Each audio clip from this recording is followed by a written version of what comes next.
तो जैसे कि लास्ट एपिसोड में देखा था, वीर की बात को सुनने के बाद डिवाइन फियोनिक्स एम्परर अपनी आवाज में पूरी घमंड के साथ बोलता है, तुम मेरे ओपोनेंट होने के लायक नहीं हो, मुझे बस तुम्हारा व्यवहार पसंद नहीं आया, इसलिए मैं तुम्हें एक सबक सिखाना चाहता हूँ। डिवाइन फियोनिक्स एम्परर की बात को सुनने के बाद वीर भी अपनी आवाज में पूरी कठोरता के साथ बोलता है, तो अगर तुम इतने ही कॉन्फिडेंट हो कि तुम मुझे सबक सिखा सकते हो, तो क्या तुम्हारे अंदर इतनी हिम्मत है कि जब तक हम दोनों में से किसी के सेल्फ जीन पॉइंट खत्म नहीं हो जाते तब तक तुम मुझसे लड़ना नहीं छोड़ोगे। वीर को ये बातें इतनी ज्यादा कॉन्फिडेंस से बोलता हुआ देखकर थॉन एम्प्रेस, फ्लावर एम्प्रेस और सन एम्परर तीनों की आंखें फटी की फटी रह जाती हैं। तभी सन एम्परर बोलता है, ये कितना ज्यादा घमंडी है, देखना ये किसी दिन ना अपने घमंड के चक्कर में ही मरेगा। तभी थॉन एम्प्रेस बोलती है, पागल स्प्रिट, ये कितना बड़ा पागल है, ये शायद से डिवाइन फियोनिक्स एम्परर को हल्के में ले रहा है। वहीं दूसरी तरफ फ्लावर एम्प्रेस के चेहरे पे टेंशन साफ दिखाई दे रही थी। वो हैरान होते हुए वीर से बोलती है, क्या तुम पागल हो? अब हम डिवाइन फियोनिक्स एम्परर को देखते हैं, जो वीर की बात को सुनने के बाद हंसता हुआ बोलता है, नेकी और पूछ पूछ, मैं भी तो यही बोलने वाला था, आओ फिर हो जाए दो हाथ। डिवाइन फियोनिक्स एम्परर के इस बात को सुनने के बाद वीर उसके आइलैंड के ऊपर चला जाता है और इसे देखकर थॉन एम्प्रेस बोलती है, क्या सही में एम्परर एमरिश नेटल जीन बैटल करना चाहता है? नेटल जीन बैटल एक ऐसी बैटल है जो कि कभी एक किल से खत्म नहीं होता। ये तब तक चलता है जब तक किसी एक के सेल्फ जीन पॉइंट 0 नहीं हो जाते या फिर किसी एक के जीन पॉइंट्स की गिनती 100 तक नहीं पहुंच जाती, क्योंकि ये मैक्सिमम लेवल है और इसके बाद जीन पॉइंट्स को ऑब्जर्व नहीं किया जा सकता, तो बैटल अपने आप एंड हो जाती है। अब हम सन एम्परर को देखते हैं, जो कि वीर को देखने के बाद बहुत जोर जोर से हंसता हुआ कह रहा होता है, तुम सच में अपने घमंड के अलावा कुछ नहीं देख सकते। चलो फिर आज तुम हमें दिखाई दो कि आखिर तुम्हारे पास कितने सेल्फ जीन पॉइंट बचे हैं जो कि तुम डिवाइन फियोनिक्स एम्परर को देने वाले हो। अब हम वीर को देखते हैं, जो कि डिवाइन फियोनिक्स एम्परर के जेड आइलैंड के ऊपर चला गया होता है और डिवाइन फियोनिक्स एम्परर की ओर देखता हुआ कह रहा होता है,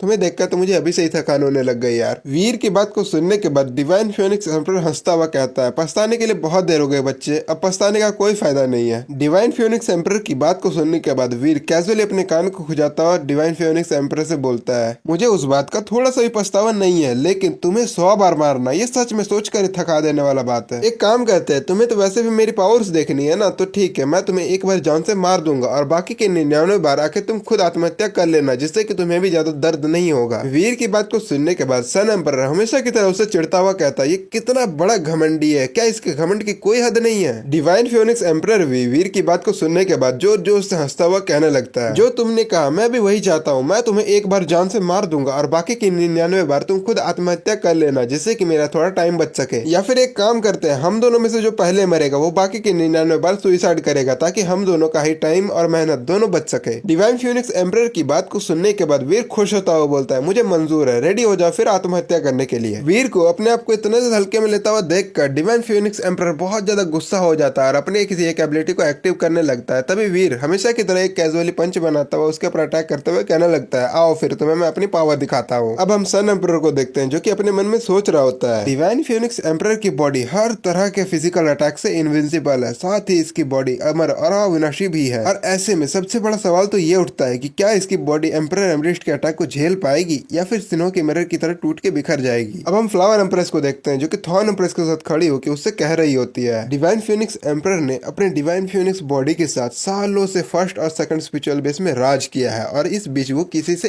एक बार भी नहीं हारा, यहाँ तक कि फर्स्ट स्पिरिचुअल बेस में भी वो पहले रैंक पर ही था। तभी थॉन एम्प्रेस फ्लावर एम्प्रेस का रिप्लाई देते हुए कहती है, ये हमारे लिए सबसे बड़ी सौभाग्य की बात है कि हम सेकंड स्पिरिचुअल बेस की सबसे ताकतवर स्पिरिट द डिवाइन फियोनिक्स एम्परर को अपने आंखों के सामने लड़ता हुआ देख पा रहे हैं। अब हम वीर को देखते हैं, जो कैजुअली अपने एक पंच को डिवाइन फियोनिक्स एम्परर की तरफ बढ़ाता हुआ कहता है, ले चूस। वीर की इस बात को सुनने के बाद डिवाइन फियोनिक्स एम्परर थोड़ा सा गुस्से में आ जाता है और अपने एबिलिटी के अंदर पावर भरता हुआ कहने लगता है, तुम काफी ज्यादा बदतमीज हो, तुम्हारे जैसे स्पिरिट को मजा चखाने के बाद मुझे सच में खुशी होगी। डिवाइन फियोनिक्स एम्परर अपने पावर से एक फियोनिक्स टाइप के फिगर को स्पॉन करवा लेता है और वीर इन सब चीजों को इग्नोर करता हुआ उसके ऊपर बहुत तेजी से अटैक करने लग जाता है। वीर का पंच जैसे ही डिवाइन फियोनिक्स एम्परर के करीब पहुंचा, वो फियोनिक्स टाइप का फिगर वीर के अटैक के ऊपर अटैक करने के लिए आगे आता है, लेकिन वो फिगर वीर के पंच के सामने एक पल भी नहीं टिक पाता और वीर का पंच सीधे ही डिवाइन फियोनिक्स एम्परर के छाती के बीचों बीच से निकल जाता है। लेकिन तभी डिवाइन फियोनिक्स एम्परर मरने के बजाय उसके बॉडी के जो चिथड़े हुए थे वे सभी चिथड़े आपस में मिलकर फिर से इसको रिजेनरेट करने लग जाते हैं। इस चीज को वीर भी नोटिस कर लेता है और बहुत ही ज्यादा हैरान रह जाता है, क्योंकि इससे पहले पूरे वार्मिर ग्रह पर ऐसा कोई भी एलियन या स्पिरिट से वीर का सामना नहीं हुआ था जो कि ऐसा कर सकता हो। अब हम डिवाइन फियोनिक्स एम्परर को देखते हैं, जिसने कि अपने बॉडी को पूरी तरह से रिजेनरेट कर लिया होता है और इसे देख के कहीं से भी नहीं लग रहा था कि इसने एक फाइट लड़ी है। इनफैक्ट इसने एक ऐसा पंच खाया है जो कि काफी स्पिरिट्स को जान से मारने के लिए काफी होता है। अब हम थॉन एम्प्रेस को देखते हैं जो कि इस फाइट को देखने के बाद काफी ज्यादा सेटिस्फाइड लग रही थी। तभी वो मुस्कुराते हुए कहती है, डिवाइन फियोनिक्स एम्प्रेस सच में अपने टाइटल के काबिल है। ये एक इमॉर्टल स्पिरिट है, लेकिन वही एम्परर एमरिस्ट को भी कम आंका नहीं जा सकता। इसने भी सिर्फ एक ही पंच में फियोनिक्स फ्लेम को तबाह कर दिया। तभी सन एम्परर थॉन एम्प्रेस को बीच में ही रोकता हुआ कहता है, वो कितना ही पावरफुल क्यों ना हो, डिवाइन फियोनिक्स एम्परर के ऊपर उसका अटैक किसी काम के नहीं है, और ऐसे पावर का क्या ही फायदा जो अपने सामने वाले को खरोच तक ना पहुंचा पाए। अगर तुम चाहो तो मैं शर्त लगा सकता हूँ कि इस बार इसका और इसके घमंड दोनों का ही विनाश होने वाला है। अब यहाँ से सीन चेंज होता है और हम वीर को देखते हैं जो डिवाइन फियोनिक्स एम्परर के ऊपर लगातार मुक्के बरसाता हुआ सोच रहा होता है, मेरे मुक्कों को खाने के बाद इसके बॉडी के चिथड़े हो जा रहे हैं और हर बार वही चिथड़े मिलकर फिर से इसकी बॉडी को रिजनरेट कर रहे हैं। आखिर ये कौन सी पावर है। अब हम डिवाइन फियोनिक्स एम्परर को देखते हैं जो कैजुअली खड़े होकर वीर के पंचेस को एक्सेप्ट करता हुआ कहता है, तुम आखिर मुझे कितने ही पंचेस मार लो, ये बेकार है। तुम मेरे डिवाइन फियोनिक्स बॉडी के ऊपर एक खरोच भी नहीं मार सकते, इसलिए अपना और मेरा टाइम बर्बाद करना बंद करो और सुसाइड करना शुरू कर दो। डिवाइन फियोनिक्स एम्परर की बात को सुनने के बाद वीर अपने पंचेस को रोक लेता है और उससे पूछता हुआ कहने लगता है, इसमें कुछ तो गड़बड़ है, क्या ये फायर पावर है। वीर की बात को सुनने के बाद डिवाइन फियोनिक्स एम्परर उसका रिप्लाई देता हुआ कहने लगता है, मेरी डिवाइन फियोनिक्स एम्परर बॉडी को किसी आम सी फायर के साथ तो बिल्कुल कंपेयर मत करना। मेरी पावर द अल्टीमेट फियोनिक्स फ्लेम है जो इस दुनिया की सबसे शुद्ध और ऑथेंटिक फायर पावर है, इसलिए मेरी बॉडी को कोई खरोच तक नहीं मार सकता। फियोनिक्स एम्परर की इस बात को सुनने के बाद वीर काफी ज्यादा खुश हो जाता है और खुश होता हुआ कहने लगता है, सुनने में ये काफी ज्यादा पावरफुल है, लेकिन है तो ये फायर ही, सिर्फ और सिर्फ फायर, और हर फायर को पानी से उतना ही खतरा होता है जितना कि एक नॉर्मल फायर को होता है। वीर की बात को सुनने के बाद फियोनिक्स एम्परर उसके ऊपर अटैक कर देता है और उसका रिप्लाई देते हुए कहने लगता है, वैसे तो मुझे एम्परर लेवल के नीचे का कोई भी वाटर एलिमेंट का अटैक हार्म नहीं कर सकता, लेकिन इसका तुमसे कोई लेना देना नहीं है क्योंकि तुम्हारा टाइप वाटर नहीं है। ये सुनने के बाद वीर अपने बॉडी के एलिमेंट को वाटर में चेंज करता हुआ जोर जोर से हंसता हुआ कहने लगता है, किसने कहा कि मेरा टाइप वाटर नहीं है। और जिन लोगों को भी ये कंफ्यूजन हो रहा है कि वीर ने अपना एलिमेंट को वाटर में कैसे चेंज करा, तो आप लोगों को शायद याद होगा कि वीर को सेकंड प्लेनेट पे एक फेरी मिली थी जो कि फ्रॉस्ट टाइप की थी, वो छोटी सी एकदम तितली जैसी थी, और वीर ने उस टाइम पे उसके ऊर्जा का अनुकरण किया था, और इस टाइम भी वीर ने उसी के ऊर्जा का अनुकरण किया है, यानी कि सिंपली उसके पावर को वीर अभी यूज कर रहा है। और अगर साफ सुथरी हिंदी भाषा में बोलूं तो ये कोई वाटर पावर नहीं है बल्कि एक फ्रॉस्ट यानी बर्फ टाइप के पावर है। उम्मीद है आप सभी लोग को समझ में आ गया होगा, और अगर आप लोग को समझ में नहीं आया तो मैं डिस्क्रिप्शन में डाल दूंगा, चेक कर लेना। तो अब चलते हैं वीडियो की ओर। वीर को वाटर एलिमेंट में चेंज होता हुआ देखकर फ्लावर एम्प्रेस काफी ज्यादा हैरान हो जाती है और हैरान होती हुई बोलती है, इसके पास वाटर एलिमेंट की पावर कैसे हो सकती है, तो क्या इसका टाइप प्योरली फिजिकल पावर नहीं है। अब हम सन एम्परर को देखते हैं और ये भी काफी ज्यादा हैरान होता है। सन एम्परर हैरान होता हुआ बोलता है, तो क्या ये आज तक हम सब लोगों से अपने ओरिजिनल पावर को छुपाता आया है, इसलिए अपने ओरिजिनल पावर को आज तक यूज ही नहीं करा और हम सब लोगों को सिर्फ अपनी फिजिकल पावर के दम पे ही हरा दिया। अब हम थॉन एम्प्रेस को देखते हैं जो इन सब के परे वीर के पावर में कुछ नोटिस कर लेती है और कहने लगती है, नहीं ये वाटर एलिमेंट की पावर नहीं है, ये फ्रॉस्ट एलिमेंट की पावर है, और ये इसके ओरिजिनल फिजिकल स्ट्रेंथ से काफी ज्यादा कमजोर है, मतलब ये इसकी ओरिजिनल पावर नहीं है। फ्लावर एम्प्रेस थॉन एम्प्रेस की बात को सुनने के बाद हैरान हो जाती है और हैरान होते हुए उससे पूछने लगती है, तो तुम्हारा मतलब है कि ये पावर जो भी है, वाटर या फ्रॉस्ट जो भी है, ये इसकी ओरिजिनल पावर नहीं है, तो ये इसे यूज कैसे कर पा रहा है। अब यहाँ से सीन चेंज होता है, हम डिवाइन फियोनिक्स एम्परर को देखते हैं जो वीर से कह रहा होता है, मैं इसे मेंशन करना जरूरी तो नहीं समझता, लेकिन ये जो तुम्हारी फ्रॉस्ट टाइप की पावर है ये तुम्हारी नहीं है और तुम्हें इसे यूज करने में काफी ज्यादा प्रॉब्लम्स आने वाली है, और अगर फिर भी तुम किसी भी तरह से मुझ पर इस फ्रॉस्ट टाइप के पावर से अटैक कर देते हो तो मेरे डिवाइन फियोनिक्स बॉडी को हार्म करने के लिए ये पावर काफी ज्यादा कमजोर है। अब हम वीर को देखते हैं जो अपने पंच में उस फ्रॉस्ट टाइप की पावर को भरता हुआ कहने लगता है, अगर ऐसी ही बात है तो आओ इसे आजमा कर देखते हैं। और इतना कहने के बाद वीर डिवाइन फियोनिक्स एम्परर के ऊपर अपने फ्रोजन पंच से अटैक करता हुआ सोचने लगता है, फेरी से मिली हुई फ्रॉस्ट पावर असाधारण रूप से पावरफुल है और इसे किसी साधारण वाटर पावर से कंपेयर नहीं किया जा सकता। और इसी के साथ ये एपिसोड यहीं पे एंड होता है। और गाइस मेरे को बहुत ज्यादा सर्दी था, इस चक्कर में कहीं कहीं पे वॉइस थोड़ा सा ऊपर नीचे हुआ होगा, मेरे को पता है, तो थोड़ा सा इग्नोर करना। और गाइस इतनी सर्दी में भी मैं एपिसोड बना रहा हूँ ताकि तुम लोगों को अप टू डेट रख सकूं और तुम लोगों को ज्यादा वेट ना करना पड़े, तो अगर मैं डिजर्व करता हूँ तो एक लाइक कर देना और मिलते हैं फिर अगले वीडियो में, तब तक के लिए बाय बाय।